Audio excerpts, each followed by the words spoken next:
রাষ্ট্রপতি মোহাম্মদ শাহাবুদ্দিনের সঙ্গে তিন বাহিনীর প্রধানগণ ও বৈষম্য বিরোধী ছাত্র আন্দোলনের সমন্বয়কারীদের বৈঠকে নোবেল বিজয়ী অধ্যাপক ডক্টর মোহাম্মদ ইউনূসকে বাংলাদেশের অন্তর্বর্তীকালীন সরকার প্রধান করার পর দেশের মিডিয়ায় আলোচনায় এসেছেন শান্তিতে নোবেল বিজয়ী অর্থনীতিবিদ ডক্টর মোহাম্মদ ইউনূসের মেয়ে মনিকা ইউনূস। ব্রিটিশ সংবাদ মাধ্যম চ্যানেল 4কে দেওয়া এক সাক্ষাৎকারে তিনি বাবা ডক্টর ইউনূসের মামলার বিষয়ে কথা বলেছেন, যেখানে তিনি বাবা ডক্টর ইউনূস ও তার সহকর্মীরা সম্পূর্ণ নির্দোষ বলে দাবি করেন।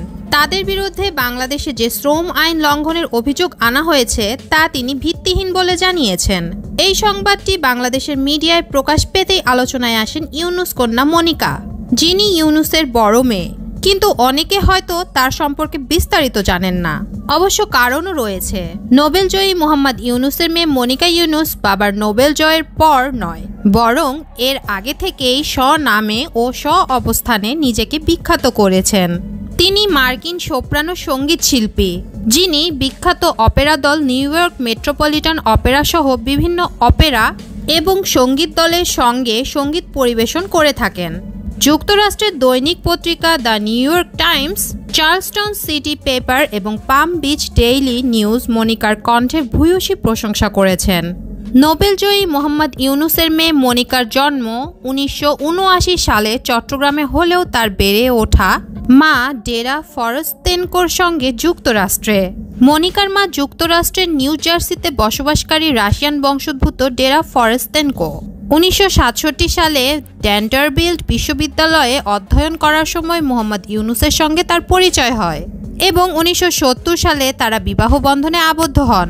কিন্তু মনিকার জন্মের কিছুদিনের মধ্যেই তার পিতামাতার বিচ্ছেদ ঘটে।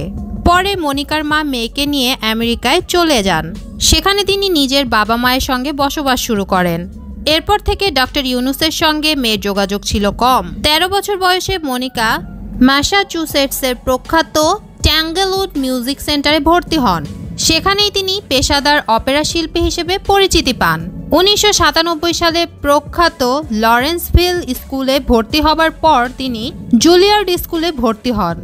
সেখান থেকেই তিনি ভোকাল পারফরমেন্সে স্নাতক ডিগ্রি নেন। ছোটবেলা থেকে বাবাকে না দেখলেও মনিকা 2004 সালে ইউনূসের সঙ্গে যোগাযোগ করেন।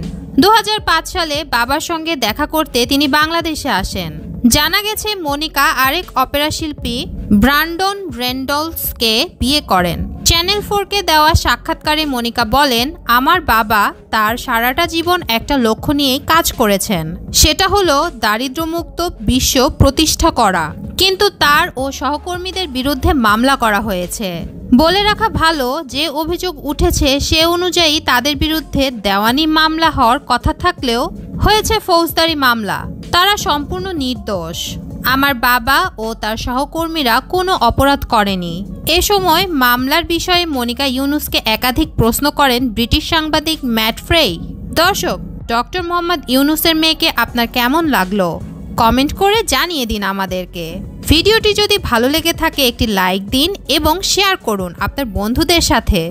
আর আমাদের চ্যানেলটি এক্ষুনি সাবস্ক্রাইব করে বেল বাটনটি বাজিয়ে দিন। ধন্যবাদ।